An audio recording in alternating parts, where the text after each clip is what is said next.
Hi, welcome everybody. It is now 2 o'clock and we have a lot to get through. So I'm going to get the show on the road here and start with the presentation. The presentation is our grants office webinar is on security hardware for your museum, what to consider. I am Joe Hoover, the Digital Technology Outreach Specialist in the Local History Services Office at the Minnesota Historical Society. And what I'd like to start to talk about is to talk about what we're going to talk about.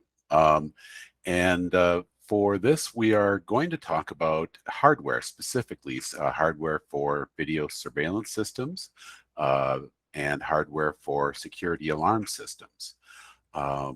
What we're not going to talk about is we're not going to talk about fire detection systems. That will be a presentation in the future, but that won't be, again, because it's simply the scope is so large, that's going to be out of scope, so we're not going to be talking about it. We won't be talking about locked doors and cabinets, hardware for that. Very important, but again, outside of what we're doing. We're not going to talk about access control for like access cards, simply because of the time. We are not going to talk about security surveys and risk and risk assessments. That was covered in a previous webinar. And underneath you'll see a link that goes to that webinar. You can get the webinar was not recorded, but you can view the slides there. As far as this webinar, this is being recorded, so you can look at this later. And also you will see a URL at the very bottom gray bar. That will actually bring you to these slides that I'm showing you right now. So you can at any time go back and you can look at these slides directly. But also we eventually will be posting a video of this webinar. So if you don't remember anything, you can go back to it. So when we look at security systems, just for the sake of this presentation, we're going to talk about four kinds of security systems. One is video surveillance, the other is intrusion detection, one is access control, and then last, system monitoring. Of these, we're going to be talking about three. Access control is one we're not going to be getting into. And the first most important thing that I can probably emphasize is that with the electronic components that you'll be getting for your security systems and your video systems, stick with Underwriter Laboratory listed products. All right, that means they must meet or exceed all codes and standards. That certification is important because they test the components, the materials, and the performance. Obtaining UL certification demonstrates that the products have been tested to applicable standards and ensures that all the products that are installed are tested and meet safety standards. So when you get a vendor that is installing, make sure that the equipment that they're using that have the Underwriter Laboratory seal. First, we're going to talk about closed circuit camera systems, so also known as video surveillance. And again, these are used to transmit a signal from a specific place to monitor on a network. These can be one or more cameras each with a lens with an image sensor, but these will go to either a direct video recorder, otherwise known as a DVR, or a network video recorder. And we're going to talk about those a little later, all right, if these are digital systems. They'll be connected by cables, either a Cat5 or Cat6 if it is a network video recorder for digital, or coaxial if it's analog for a direct video recorder, all right? And then part of the components is that it'll be one or more monitors to which the images are transmitted, all right? So it'll be some computer screen, or it can eventually go to an iPhone or an iPad. So when we talk about DVR and NVR camera recorders,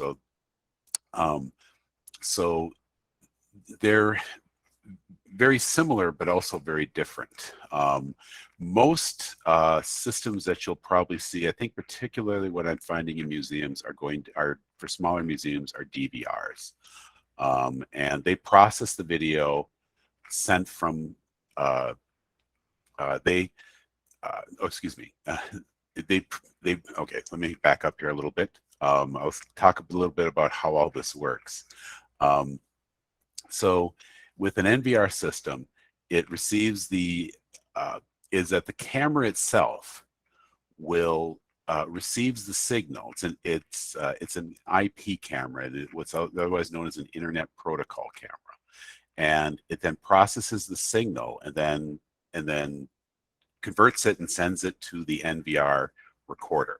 The DVR basically gets the signal, but then passes it along, and it's the actual DVR recorder that does the conversion. And I think the sample I have up here is analog. Think of it this way: analog cameras send the raw ingredients of a cake, and the DVR bakes it. Well, an IP camera make the cake for the DVR to store like a refrigerator.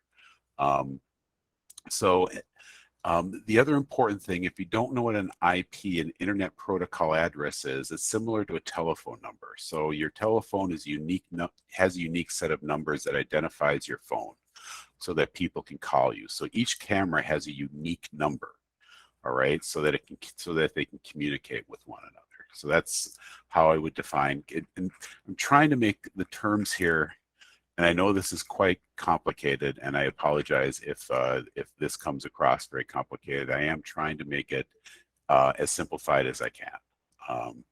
But so that's how I would define an IP address. I can get more complex than that. The pros and cons for a DVR, for a digital, direct video recorder, they're cheaper. They're a lot cheaper than NVR.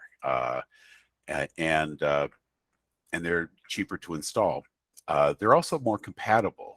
You'll find that a lot of the different brands may actually work with one another in different systems. Different cameras can work with them and such.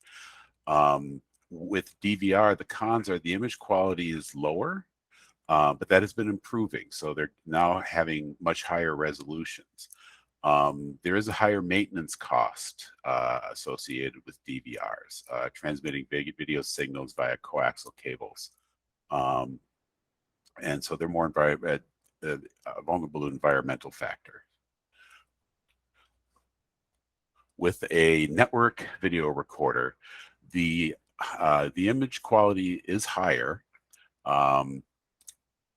It's also more convenient in a lot of ways. It ensures easy installation, and you can connect these cameras wirelessly as opposed to a DVR system, which have to have cable. This allows you for flexible placement, where you can place the cameras really anywhere where there's network availability through a wireless system. They're easy to use and configure. The other thing is that you have power through what's called PoE, power through Ethernet technology. That means the Ethernet, the Cat5 cable carries the power to the camera, so you don't need a separate power source. So the biggest draws are convenience and quality with an NVR system. The cons are they're more expensive to install, especially for new installations or if you're upgrading from an analog system. But in the long run, they are cost effective to run. As I kind of mentioned before about compatibility being a strength of DVRs with NVRs, that's an issue. Not all security cameras are compatible with NVRs from other brands. So it's recommended that you buy your security cameras and video recorders from the same brand to avoid compatibility issues. As far as setup, I'm just going to quickly kind of go through this just to show you kind of the rough schematics of how things are. And this would be a basic DVR setup that's not connected to the internet. This would be if you connected it through your local area network through to the internet, which is very doable. But again, these analog cameras need a separate power source. basic NVR setup. This is connected directly to the internet, and also with an NVR, you don't have to connect it to the internet. It can run on its own local area network. It does not have to be connected, but there are a lot of benefits to being connected to a network too for observation and storage. You can actually hybrid the two. So if you're running off of a DVR system, you can add NVR and work with that as well. In some instances, a DVR may be a very preferable situation to go, in others an NVR, but so you can actually have them working together. What we'll talk about next is security cameras, and we'll spend some time on this for museums because there's a lot to go through. There are three main types of security cameras, and we're going to go through each one of them, and then also their features in detail. The first style is what you probably see a lot of around when you see is, you'll see it's called the Vandal Dome style. They're real popular because they're really tough to break. They're vandal resistant. And you also can't see which way the camera is facing. So it has that advantage of just you see it and you don't know where if it's looking at you or not. It has a smaller size, so it's really kind of less obtrusive. And again, also difficult to break. But one of the disadvantages is because of its smaller size, it has issues with infrared. So you can get infrared in a Vandal Dome style camera, but it's not. It really is a lower quality, or it's prone to more problems. So like the example here is rain and snow settling on a lens and then drying up and creating microparticles on the lens, dirt and smudges on the lens, and that infrared then reflects back off the dirt. And then you get a very poor image quality. So you have to really make sure that the images are clean, or the dome to the camera is clean. Otherwise, you will not get a very good quality image. With a bullet style camera, and this is what people, again, a style that's been out there, probably was the original style, and people are also very familiar with it. It has great night vision. Again, if you're looking at infrared, this camera does a very good job of it because, again, the size, it can handle all the components, and it also sends a high visual. So it can be good or bad depending if you want people to see the camera or not. But if you want that deterrent effect, this is a great camera for it. And its large casing allows for a lot of lens variation. So you can get zoom lenses, you can get wide angle lenses in here, which is something you can't do with a Vandal style lens.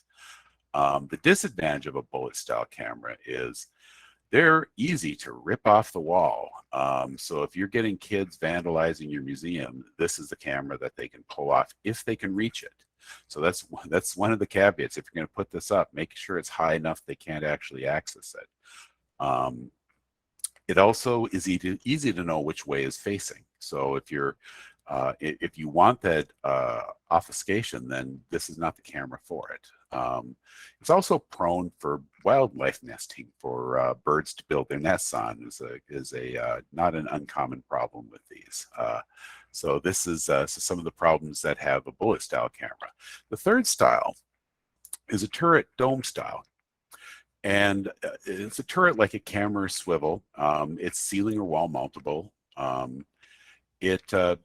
I want to point out this is not motorized, and we're talking about three styles of cameras here. There are many other styles. One of them is called a pan tilt zoom PTZ camera. And that's a motorized style camera that allows you to zoom in, allows you to move the lens around. We're not talking about that style of camera because it really, for nearly all museums, that really is something that probably wouldn't be needed, because unless you have someone stationed at a security booth and you need that observation, like at an entrance of a driveway or something, it really is not. It really isn't that needed, and they really tend to prone to break and to have problems. So, and they're rather expensive. So I would avoid those cameras unless you really have a real need for it. But the turret dome style simply just is a camera that you can hand turn, but it's fixed once you get it in place.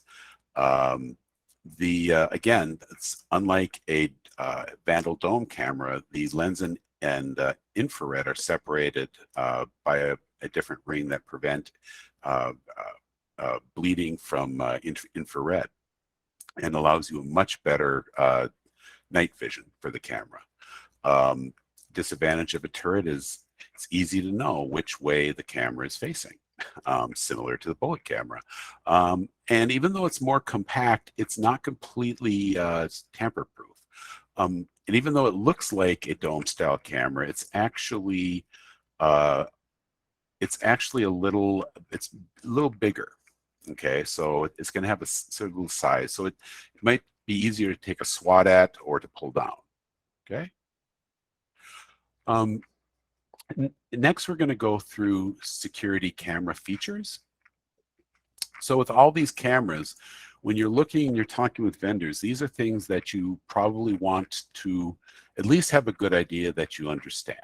And that when you talk with vendors and they give you a bid, that you'll be able to go, oh, okay, this is what they mean. So that you're not just looking in there and kind of, deer in the headlights.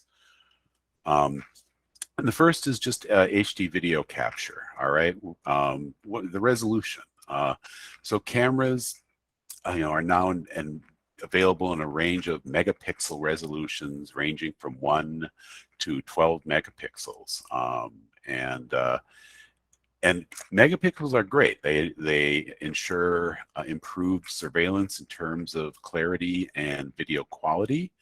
But it's really important that while high megapixels, that's great, it actually also they're not as important as actually making sure the position and the lens angle are correct.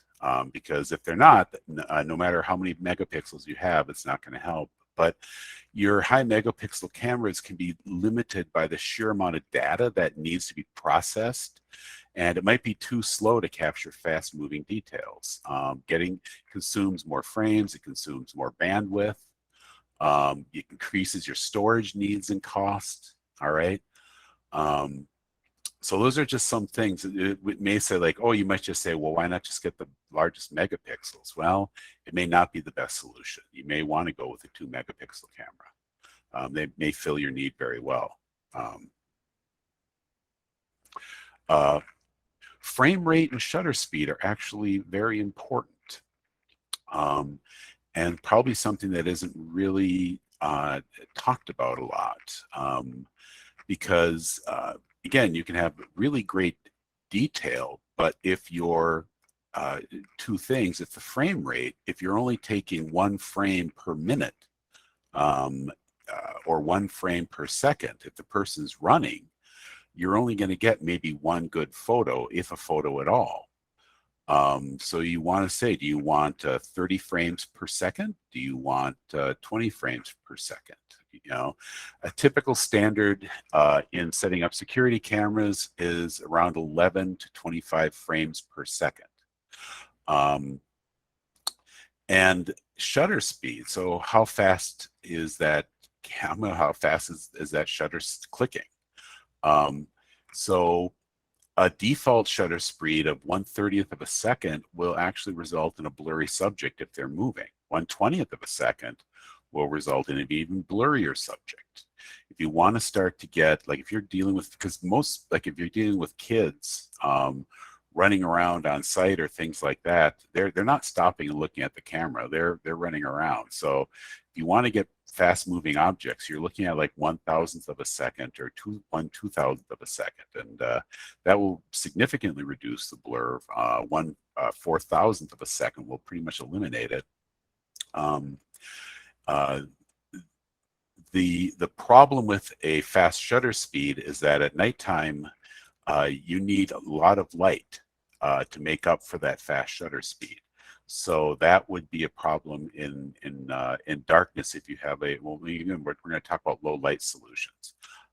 So that may be a problem. So that's one of the one of the problems with having something like that in an outdoor in a dark setting. If you have blurring, you have a shutter speed problem, configuration problem, and not a frame rate one. Okay, so something to note. All right, let's get the show back on the road here. All right, so aperture and focus length. All right, and again, my goal is to try to not dump too much technology, but these are probably good things to know if when you are putting in security cameras in your system to kind of understand what you're dealing with. Hopefully you'll have a vendor that understands all this and can do the best setup for you. But it's really good for you when you're looking at it that you understand to kind of double check that you are getting a good system. Aperture essentially refers to the opening that lets light into the camera's sensor. Okay, aperture affects the brightness and the depth of field. So a wide aperture lets in lots of light but shallow depth of field. And so if you look at the first graphic of those little holes at the bottom there, those are well, they call them f-stops, but those are the aperture of the cameras. All right, and so a wide aperture is you'll see that a lot of white space there. A narrow aperture is that tiny little white space. So a wide light space, a wide space will allow a lot of light in, but it gives you a narrow depth of field. And a depth of field is that distance between the closest and farthest objects in a photo that appears acceptably sharp. And the best way to think about it is hold your finger up to your face and focus on the finger, and you notice your background blurs. But if you focus on your background, your finger blurs. All right. So an aperture that is closed more will give you a greater depth of field because it gives you sharper focus, but it also lets in less light. Typically, you'll find most cameras have a set depth of field between 1.4 and 2.8, so they have fairly wide apertures that are open. Okay, lens focus length. All right, that tells us the angle of the view.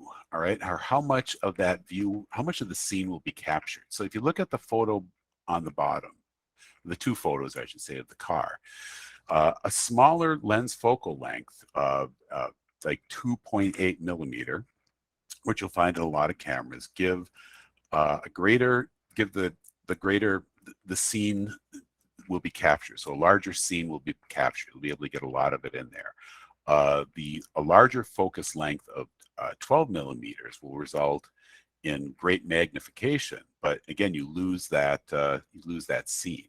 You lose the surroundings. So you can get a lot more detail of a specific area, but you lose the surrounding area. So that is when you hear that talk about lens focal length, or more importantly, when you look at you'll see the vendor will give you, and they'll talk about the camera. It'll say 2.8 millimeter. That's what it's talking about, the lens focal length. Okay. Infrared and night vision and infrared.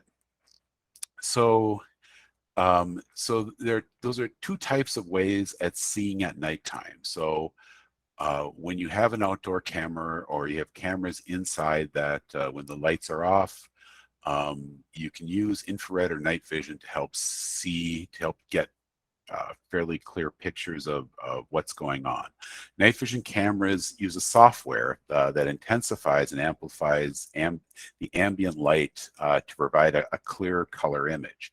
And it's really important to know that night vision cameras will work well in low light, but not in just no light. So you have to have some type of lighting, and you really don't want to have bright backlighting. They can create silhouettes. Night vision, infrared cameras have the capacity to capture video in no light. So if you have a situation where there's just simply no light, or the light is just so low, night vision camera would not work. That's a great place for an infrared camera. And I'm going to give a couple of examples here of some of the things that we that we've been talking about, and this is just recently, a museum in Minnesota had an issue where they had vandals come in, kids from who knows where, and they had their camera out, and it was infrared. But what you see is that the image quality is just very poor. And it failed to capture any details, so you couldn't actually identify the police. You couldn't identify anything for law enforcement.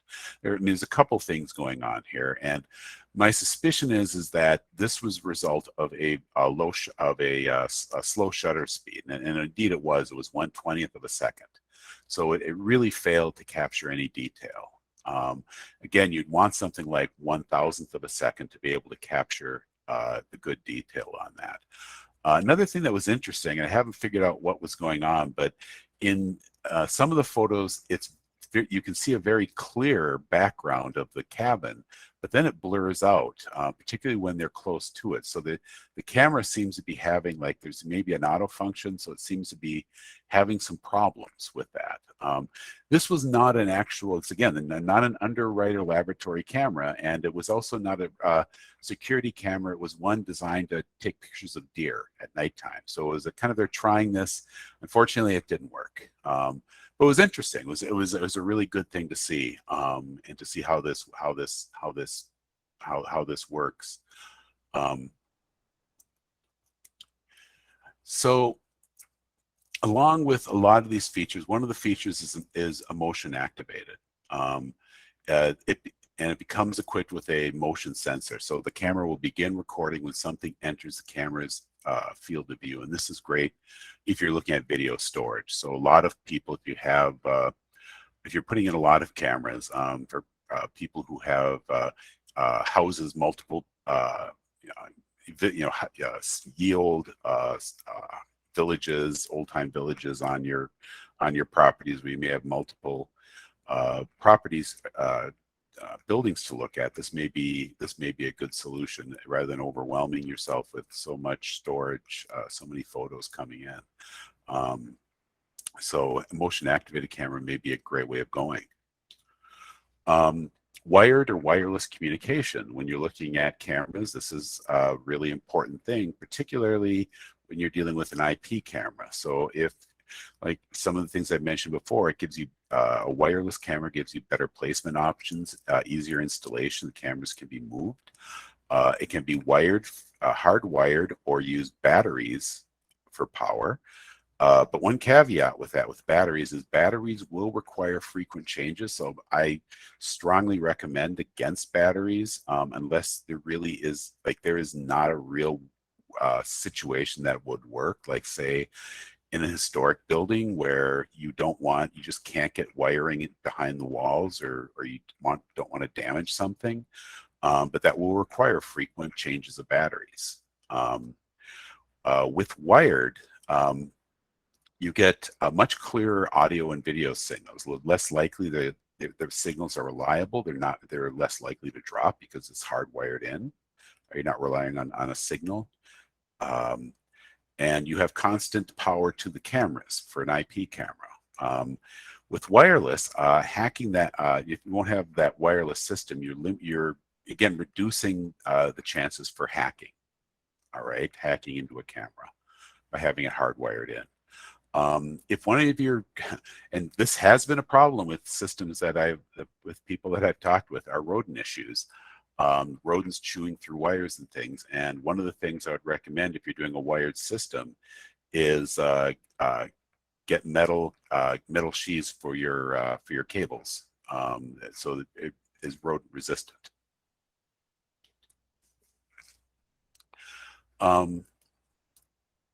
Remote monitoring and mobile access. So you can monitor your video feed anytime on your phone, tablet, or laptop. With this, you'll need an internet connection, and you will likely have to have your feed stored on the cloud. But it really does give you great access. I mean, in particular, if you have an alarm system, it goes off and you want to see it in real time to see what's going on. Again, it would eliminate false calls to the police, and so you can see everything that's happening at your place. And that's a really good feature to have and to get. Another feature is wide dynamic range. All that really refers to is, if you look at that picture, and it's probably the easiest, picture's worth 1,000 words, is that without a wide dynamic range, you see a bright, bright window, and it creates a silhouette around the person. But the camera with a wide dynamic range, you can balance the light so that the bright parts don't wash out the darker parts. And in Minnesota, this I highly recommend, particularly if we have somebody from Tower and Barris, Minnesota, which has some of the highest or lowest temperatures in the recorded lower 48 states. Cameras will have a high IP rating, and that is different than Internet Protocol. It's another one, which is its ingress protection. So that IP rating, if you look at something like IP68, all right, it has an IP rating of 68. For exterior cameras, you want to get a camera with at least an IP rating of 65, weatherproof rating. You'll find that in order to achieve high IP ratings, some cameras will have built-in heaters. All right, so that protects the batteries and the wireless cameras and electrical components. It prevents lenses from fogging up. Okay.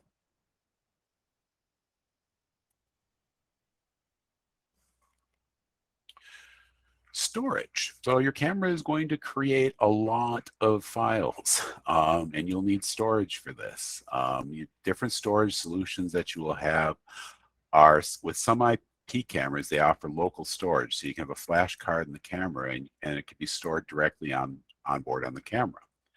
If you're storing if you're going to be storing into a drive, you might want to look at a solid state storage versus a traditional hard drive. And traditional hard drives are more prone to failure because they have moving parts. A solid state has no moving parts.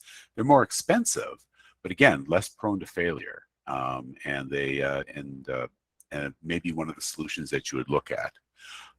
There's also cloud storage. So one of the great advantages of that, if the intruder comes in, they can't destroy the evidence of their crime. If the files are stored either on the camera or on the DVR, the NVR, they can destroy it or they can steal it, and then you're out of luck.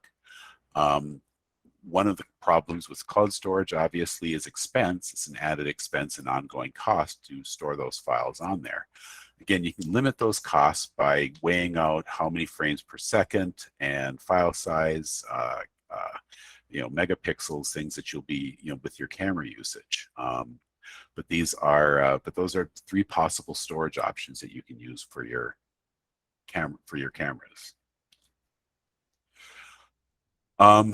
And I highly recommend a battery backup for your security system. I think, as they call it, an uninterruptible power supply. It not only backs up your cameras and your recording device in case of a power failure, but also it protects it. It's sort of the front line in case if there's a power surge. If you have a lightning strike or some other thing, it's the battery that basically absorbs the hit rather than your equipment. So it can save a lot of headaches and costs in the future if you do have some type of power surge that would destroy your equipment. I also recommend that if you have a computer system for your computers and things, that's also a really good, a battery backup is good for that too. For this, we're going to go into security alarms. We're going to talk about the components of the security alarms, and it consists of these components, and we'll go into each one of them. Probably less detail than the camera, but first you'll have an alarm control panel. It's basically it's a central hub. You may have your battery backup in there, but it's the hub of where everything is set up, and everything's connected to wirelessly to that panel, to that control panel. In this photo, you see both fire and security control panels. you have an alarm keypad. All right. And I think a lot of you probably already have, if you have home systems or have worked with this, it's that keypad near the main entry or at key points. Allows you to arm and disarm the system.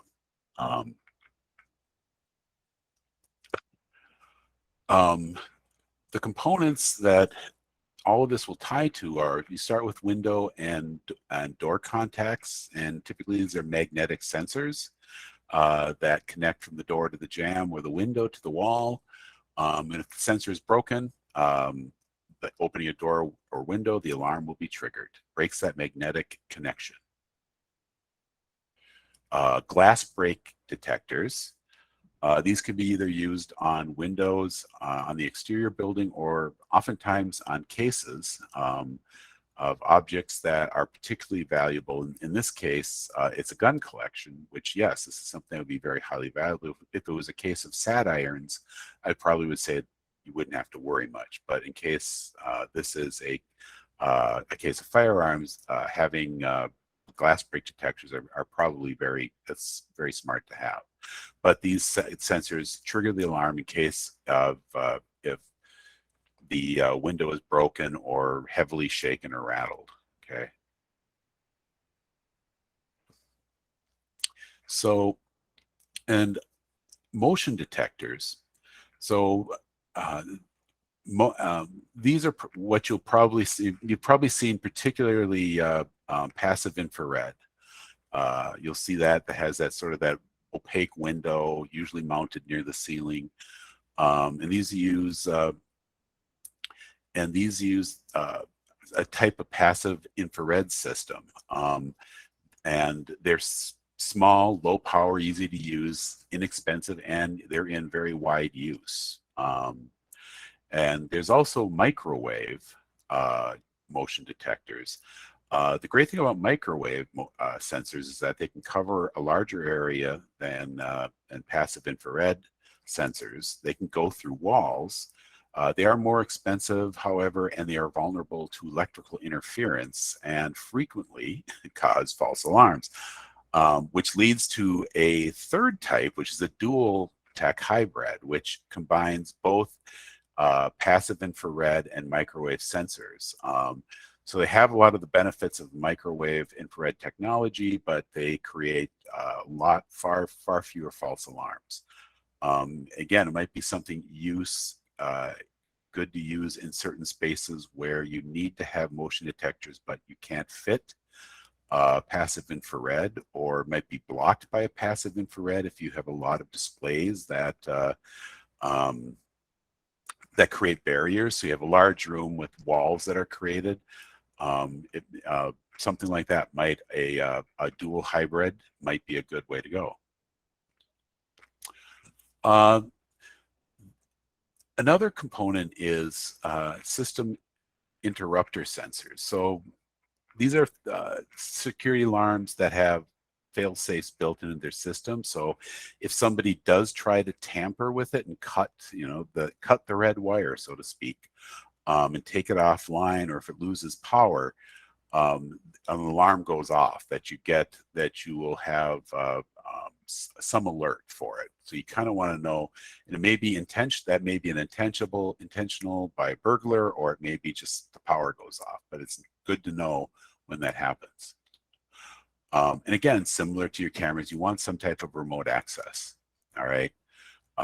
And the ability, it's a great way to, if you need to check, or you can set it away from the building. This is becoming certainly almost a standard and easier to use all the time.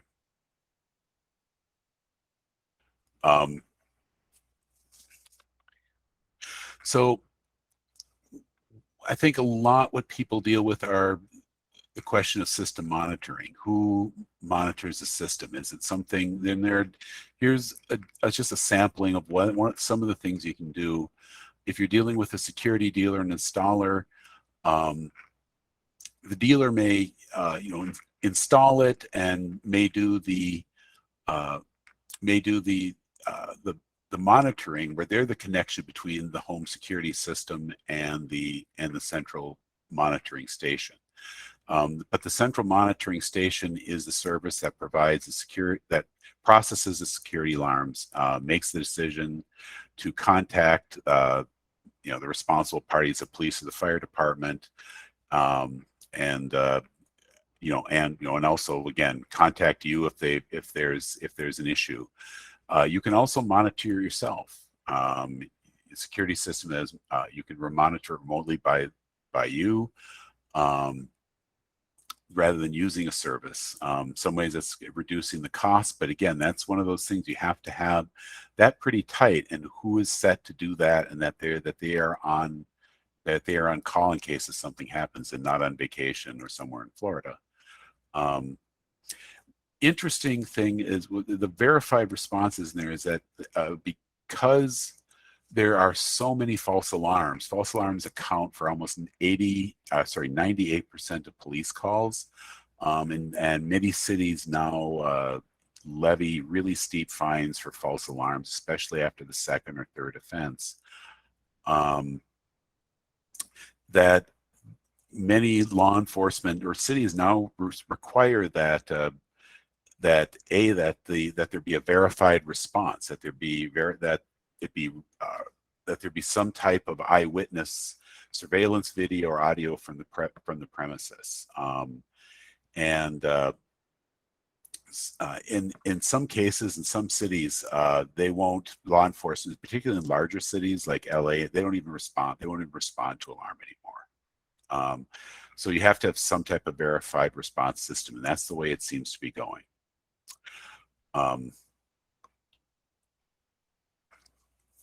So with all of that, what I've talked about, what I want to do is just show you a few samples of bids that I've seen in the grants office here, just to kind of show you what you're looking at and what you should be like if you're getting a bid from vendor.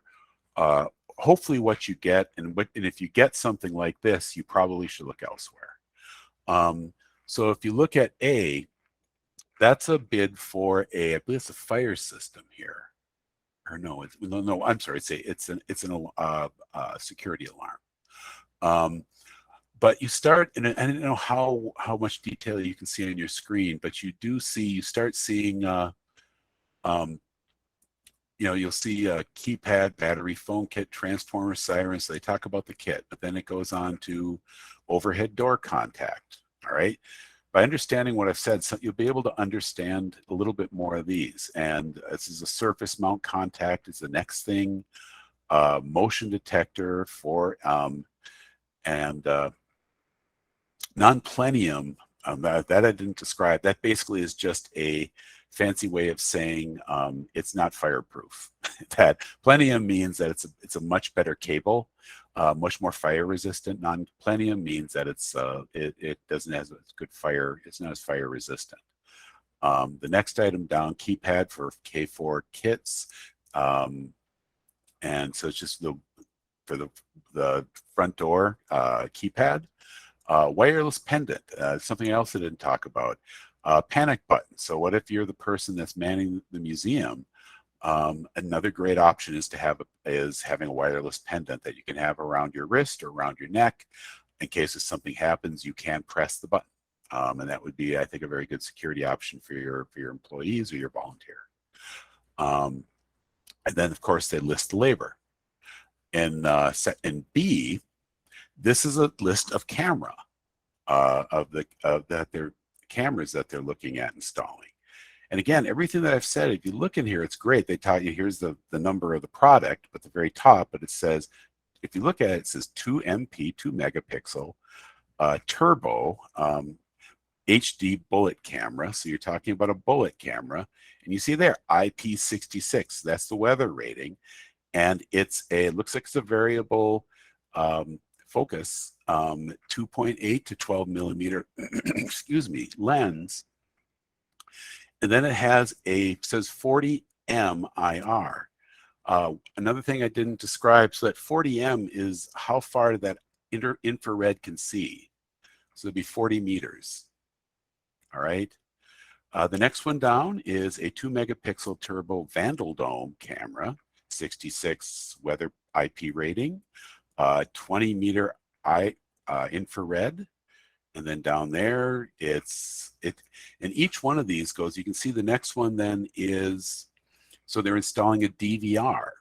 Okay, this is the recorder that they use. So this is a DVR system. All right, and with HDMI and VGA output. Then they have the labor. I love the name of this, Spyclops. And that basically is just a box for the power for the cameras and the connections. So they do a great job spelling out what you are getting as a customer. They're not. So if you look at C, here's something that you kind of should be a little wary of.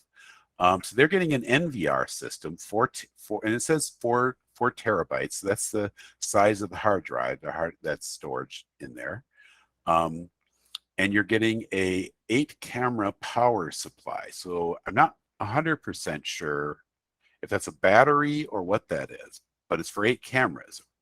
And then the other one underneath it is you're getting 4 3.6 millimeter fixed lens, 2 megapixel dome cameras with mounting hardware. Okay, not terrible, but again, there's things that I feel like this is not a, there's no infrared, specifically what is going to be in there. It talks about getting a monitor for that, which is nice. It lacks even kind of does not identify what the models, like what brands you're getting. Are you getting Underwriter Laboratory approved products? You don't know. The quote D, basically it's a whole fire alarm security system, and it just basically says, this is what you're going to get at this museum, and here's the quote amount. It doesn't say anything else, which should be a really big red flag. All right. So you want detail, but you also want to know what you're getting. You want to understand that detail. Another thing which would be good is a floor plan. You need, having an idea of where things are going to be going is really critical. And as someone who's reviewed a lot of these grants for security systems, I have to say the grants have not been that great about putting very good floor plans together, that the vendors have not. What I see a lot of great floor plans for houses, and this is a house floor plan, and you can see icons for where the keypad is, heat detector. You can see all these. It's a great system, but oftentimes this is what I get, what you see on the right. All right, some rough sketches. In this case, this is probably one of the more worst ones that I've gotten. But here's the deal, though. I will say, I will give credit to this one because this does what the other one doesn't. It points, like you can see where the bullet cameras are, and it shows you the direction. And I get a lot of them that don't even show me the direction. So I give them credit for this. They actually show the direction of where these cameras are going to be pointed. But that's really critical, is you should be getting some type of floor plan showing you where the components are going to be, and for cameras, where are they going to be pointed. So that's the presentation. What I would like to, if you are a museum and you're looking at getting a legacy grant, and you'd like to talk about your project and have specific questions about your project with me, I welcome you to come to our open house, which is going to be July 7th. And again, if you go to this presentation, click on that link, that'll open. You can go to the page, it'll give you the link you can go to and join. Certainly you can either you can also email me questions, request an in-person meeting or an on-site meeting. And we'd be certainly willing to do what we can. So thank you very much. I really do appreciate it's been nearly 50 minutes. I appreciate your time spending watching this. Any questions? Stephen Smigdal made a good point in the comments. He pointed out that plenum rated cable is more fire resistant than non-plenum rated. when used above ceilings, plenum rated does not need to be in conduit. Non-plenum cable does need to be in conduit. Okay, good. Yeah, that's actually a really good point. Any other questions?